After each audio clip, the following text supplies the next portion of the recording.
Hey, careful there, old man. Don't let that gun misfire and shoot your foot. Harsh laughter rang out across the Red Rock shooting range on a Thursday morning. The voice came from a man in his 30s, half joking, half mocking, as he watched an elderly man loading bullets into a magazine with trembling hands. The metal glinted under the light, each round sliding into place through the effort of fingers no longer steady. Another man nearby deliberately mimicked the old man's shaky motion, then burst out laughing. Look at that, he can't even hold the gun. Somebody call an ambulance already. Their laughter spread, breaking the usual solemn air of the shooting range. Hal heard every word, but he didn't turn around. Instead, he carefully closed the lid of his ammo box and used his thumb to press the last bullet into the time-worn metal groove.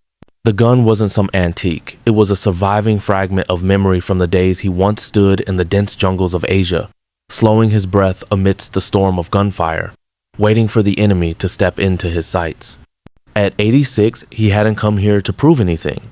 Once a week, he drove 15 miles from his home, carrying a small weathered wooden box, hand-carved with the words, breathe, aim, remember, He came to preserve the last thread connecting who he was today to the soldier he once had, been the one who once stood still for 10 hours in relentless rain, waiting for a single shot that could save his platoon. Bet he fought in the Civil War, one of the young men whispered, then laughed out loud as Hal's hand began to tremble again. A phone came up, recording the moment they thought was funny. What they didn't know was that they were filming a living legend, and just a few minutes later, the entire shooting range would fall silent, not because of gunfire, but out of respect. Harold Hal Johnson used to be the kind of man time couldn't touch, at least in the eyes of his former comrades. From the Korean War to the early years of Vietnam, he wasn't known for his rank, but for his unshakable steadiness in the most unstable moments.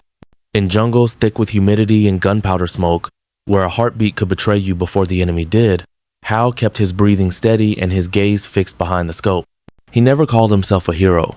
To Hal, it was all just doing my part. But over time, that part became legend. Throughout his 3 decades of service, he wasn't just a sniper. He was the man who trained an entire generation of silent warriors. His methods for breath control, balance, and stillness within motion would later be named after him in Special Forces training manuals. But the years left their marks. At 86, Hal could no longer avoid the constant tremor in his hands, not from fear or frailty, but from essential tremor, a movement disorder he had been diagnosed with in his late 50s. The condition didn't strip him of honor, it simply reminded him, discipline isn't about never shaking. It's about knowing when to be still. For Hal, standing on the firing line wasn't about reliving the past, but about keeping the present from slipping away. The Colt 1911 he brought no gold plating, no engraving swaths, just steel and wood. But when it rested in his hand, it seemed to remember itself. And even if his fingers trembled, those eyes remained sharp. As if the years had passed, but the soldier's soul had never moved, still rooted in that space between stillness, aim, and the reason he once walked into war. Hal didn't look up when the laughter behind him returned. Once again, his hand trembled slightly as he slid the last bullet into the magazine. But this time, no phone was raised to record Nam was needed secretly. The moment ahead would etch itself into the memory of anyone sharp enough to sense something far greater was unfolding. He locked the magazine into the Colt 1911 with a decisive motion. The small clack echoed like a quiet declaration. Now it begins. Hal stepped back and adjusted his stance. Left knee slightly bent, right shoulder angled just enough. One eye narrowing along a familiar line of sight, a stance never taught in any book, yet copied by hundreds of marksmen over the decades. For the first time that morning, there was no trembling in his motion, not because the condition had vanished, but because his body had returned to a familiar state, the state of mission. Inhale, hold, exhale 1/3, bang. The paper target 25 yards away rippled a tiny hole dead center in the chest. Bang. Another hole, nearly overlapping the first. Bang, bang, bang, bang. 6 shots, all tightly clustered within a circle no larger than a wristwatch face. A few people on the neighboring lanes began to notice.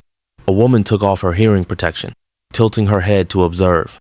A young boy stopped loading his .22 and stared at the target board. The two young men who had mocked Hal still hadn't quite realized what was happening. They just saw an old man with shaky hands who happened to shoot well. But at the far end of the range, a man in a navy polo shirt, posture straight as a steel beam, had caught every detail. How Hal held his form under pressure. How he adjusted his breath to control both the bullet's path and the tremor. That man pulled out his phone and quickly typed a name into the military database. Harold Johnson, Army sniper. A few seconds later, the records lit up and the truth began to emerge. Luke Reynolds, Navy Lieutenant Commander and Special Operations Advisor for SEAL Team 2, had never met the old man before. But from the moment he stepped onto the firing lane, Luke sensed something familiar.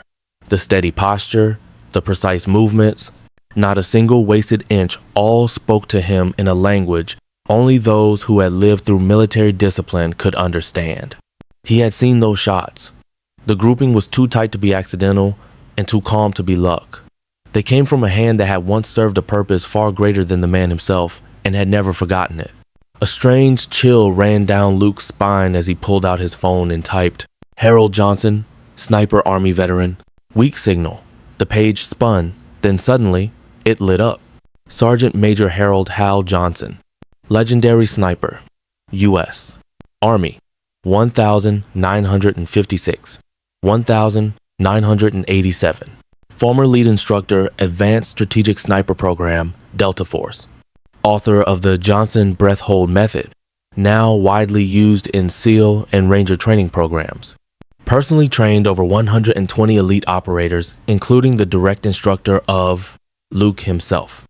He looked up, eyes fixed on the silver-haired man calmly reloading his magazine with hands that trembled, yet remained as steady as they had always been. No way, he whispered. No medals on his chest. No words of pride. Yet standing before him was a living foundation of everything he and his teammates had been trained to become. Behind Hal, the two young men had just returned with a fresh target, still chuckling, still unaware. They hadn't just mocked an old man. They had laughed in the face of a legend. Lieutenant Commander Luke Reynolds walked straight across the firing lanes without a word, but his presence made the entire space seem to pause. His posture upright, gaze unwavering, every step measured not just in distance, but in the weight of truth that was drawing near. He stopped beside the two young men who had mocked Hal earlier. Without turning to face them, he issued a clear, steady command-ish voice honed by hundreds of training sessions. On your feet. Both men instinctively shot up like cadets, before a drill instructor, looking around in confusion. What's going on? Luke still didn't look at them. Instead, he pointed toward lane number 4, where Hal was calmly reloading for the next round. That man is Sergeant Major Harold Johnson, his voice rang out across the now silent room. When I was 20, I learned to shoot using his method. My instructor once handed me a laminated copy of Hal's shooting results and said, "This is the standard. Dream of someday coming close." The entire range came to a standstill. People removed their ear protection. Some turned to whisper. Others simply stood frozen, their eyes fixed on Hal, who now appeared completely different. Not a trembling old man, but a living monument to an entire generation of warriors. Luke stepped forward to the safety line, stood tall, and executed a full, formal military salute. "Sergeant Major Johnson," he spoke, voice filled with respect and gratitude. "Lieutenant Commander Luke Reynolds, SEAL Team 2. My teacher was once your student." Hal looked at him, surprised. After a pause, he slowly raised his left hand and returned the salute steady and deliberate, just like the man himself. "At ease, Commander," Hal said, a slight smile curling at the edge of his lips. "We're not on a parade ground." But Luke didn't break form. "Some people, sir, deserve that honor anywhere." No one at the range said a word. No excuse could cover the silence now settling over the space, not a silence born from embarrassment, but from realization. A realization that they had just witnessed something far greater than marksmanship, beyond rank or accolades. They had witnessed presence.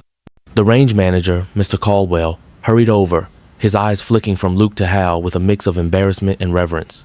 "Mr. Johnson," he stammered, I'm sorry. I truly didn't know if there was anything disrespectful." Hal raised his hand gently, cutting him off not with judgment, but quiet understanding. "It's all right. I've been retired for a long time. Nobody needs to know who I am." Caldwell shook his head sincerely. But we all should have known. And from today, Lane 4 is yours. No charge, anytime. At that moment, one of the two young men stepped forward. His phone was in his hand, screen showing the video he had recorded earlier. Hal's trembling hands as he reloaded. Without being asked, the young man deleted the video in front of everyone. "Sir, I was wrong," he said, unable to meet Hal's gaze. "My grandfather also fought in Korea. Maybe they knew each other. I'm sorry." Hal nodded. His eyes held no anger, but neither were they soft. His forgiveness didn't come in words, it came in composure, in the way he stood there, not demanding respect, but making it impossible not to give. The second young man simply removed his baseball cap, said nothing, but the gesture carried more weight than any apology. That day, no one at Red Rock Range took home many bullseyes, but everyone left with a story, and soon, the entire country would hear it. A young woman in Lane 6, silent the whole time, posted a short message on social media after leaving the range. "Saw two guys mock an old man with shaking hands this morning." Then a Navy commander walked in, and everyone learned they had just laughed at a legend. Hands trembled with age, saluted for what they once held. Within hours, the post spread across veteran forums, sniper training groups, and even rookie classrooms in Fort Bragg and Quantico. A few young soldiers commented beneath, "Just learned the Johnson method today. Didn't know the man who created it was still shooting beside us." They attached photos of themselves practicing Hal's stance, left knee bent, deep breath, eyes locked on the target. That weekend, an old article from 1989 titled, "Harold Johnson, the man who held the rhythm of the most precise shots," was suddenly shared again, appearing in internal Army and Marine Corps briefings. And when Hal returned to the range the following Wednesday, as usual, something new was waiting for him. Just above Lane 4, a fresh bronze plaque had been mounted, engraved with, "Reserved for Sergeant Major Harold Johnson, trainer of silent legends." Mr. Caldwell personally welcomed him. No ceremony, no trumpet, just a quiet nod between men who understood what honor meant. Hal gently touched the plaque, then opened his familiar gun case. A small moment, but one that carried the weight of a lifetime. Not to honor the past, but to keep the values he stood for alive in the present. That morning, Lane 4 echoed with the rhythm of steady gunfire, but this time, not from one man. In the lane beside him, a girl about 13, hair neatly braided, holding a small .22, struggled to adjust her stance after each off-target shot.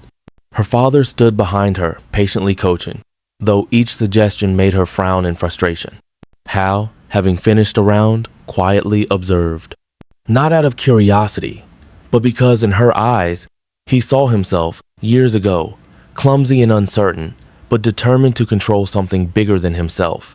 Discipline. The girl glanced over, met his gaze, then straightened up and boldly asked, "Sir, have you ever missed a shot?" Hal smiled, a smile that didn't hide time, but reflected peace. "Sure," he replied. "Only when I forgot why I was aiming in the first place." She nodded. Not the polite kind, the kind that comes from realizing something deep. Hal placed his Colt 1911 down, stepped out of his lane, and walked over.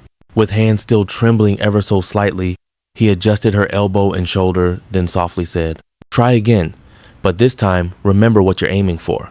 In a world that moves fast, where loud voices often drown out the quiet wisdom of age, some values still deserve to be heard because they were forged in blood, discipline, and time. Hal Johnson didn't need applause, but respect finds its way to those who've earned it, not through demand, but through presence. If this story touched your heart, leave a comment about someone you respect, a grandparent, a mentor, or someone who once taught you something that changed you. And don't forget to subscribe so you never miss the next story where the smallest moments can carry the weight of a legend. Because some people don't need medals to be called heroes. They just need to be heard one more time and remembered by you